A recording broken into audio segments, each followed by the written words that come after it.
ನಮಸ್ಕಾರ. ಎಲ್ಲರೂ ಚೆನ್ನಾಗಿದ್ದೀರಿ ಅನ್ಕೋತೀನಿ. ಒಂದು ವಿಶೇಷವಾಗಿರುವಂಥ ಸರಳ ಪರಿಹಾರ ಹೇಳಿಕ್ಕೆ ಬಂತಂದರೆ, ತುಂಬ ಜನ ಈ ವಾಮಾಚಾರ ಮಾಡಿಸಿರ್ತಾರೆ ನೋಡಿ, ಅಂದ್ಕೊಂಡ್ರು ಒಬ್ರಿಗೆ ಆಗ್ತಿರಲ್ಲ. ಅಂತಹ ಪರಿಸ್ಥಿತಿಯನ್ನು ತಂದಿಟ್ಬಿಟ್ಟಿರ್ತಾರೆ, ಹೀಗೆ ತೊಂದರೆ ಕೊಡಬೇಕು ಅಂತ. ಅಂತಹ ಸಂದರ್ಭದಲ್ಲಿ ಏನು ಮಾಡಬೇಕು ಅಂತಂದರೆ, ಒಂದು ಸರಳವಾಗಿರುವಂಥ ಒಂದು ಮಂತ್ರ ಇದೆ. ಅದು ಯಾವುದು ಅಂತಂದರೆ, ಅಘೋರೇಭ್ಯೋ ಥಘೋರೇಭ್ಯೋ ಘೋರ ಘೋರ ಥರೇಭ್ಯ ಸರ್ವೇಭ್ಯ ಸರ್ವಶರ್ವೇಭ್ಯೋ ನಮಸ್ತೆ ಅಸ್ತು ರುದ್ರರೂಪೇಭ್ಯ. ಈ ಮಂತ್ರವನ್ನು ದಿನಾ ನೀವು 21 ಸಲ ಹೇಳಬೇಕು.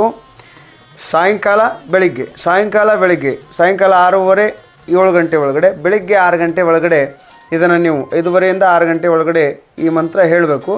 ಹೇಳಬೇಕಾದಾಗ ಕೈನಲ್ಲಿ ಒಂದಿಷ್ಟು ಅಕ್ಷತೆಯನ್ನು ಹಿಡ್ಕೋಬೇಕು. ಒಂದು ಗಂಟು ಕಟ್ಟಿ ಒಂದಿಷ್ಟು ಅಕ್ಷತೆಯನ್ನು ಹಿಡ್ಕೊಂಡು ಬೆಳಗ್ಗೆ ಮತ್ತು ಸಾಯಂಕಾಲ ಹೀಗೆ 21 ದಿವಸ ಅಕ್ಷತೆಯನ್ನು ಹಿಡ್ಕೊಂಡು ನೀವು ಅದನ್ನು ಆ ಮಂತ್ರ ಹೇಳಬೇಕು.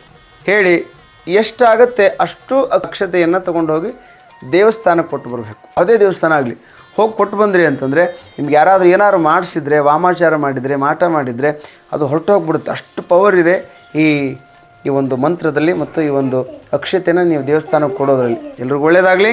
ಜೊತೆಗೆ ನಾವು ವಿಶೇಷವಾಗಿರುವಂಥ ನಮ್ಮಲ್ಲಿ ಸಿದ್ಧಿಯ ಗಣಪತಿಗಳು ಸಿಗುತ್ತೆ. ಯಾರಿಗಾದ್ರೂ ಬೇಕಾದಲ್ಲಿ ನೀವು ಕಾಂಟ್ಯಾಕ್ಟ್ ಮಾಡಿ ನಮ್ಮನ್ನು ಅನ್ನುವಂಥ ಮಾತನ್ನು ಅಧಿಕ ಮಾಸದ ಪೂಜೆಯನ್ನು ಮಾಡ್ತಾ ಇದ್ದೇವೆ. ಯಾರಾದರೂ ಆಸಕ್ತರು ಸಂಪರ್ಕಿಸಬೇಕಾದಲ್ಲಿ ನಮ್ಮನ್ನು ಸಂಪರ್ಕಿಸಿ.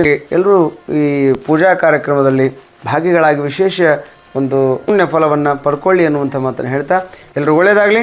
ಜಯ ಶ್ರೀ ಮಾತಾ.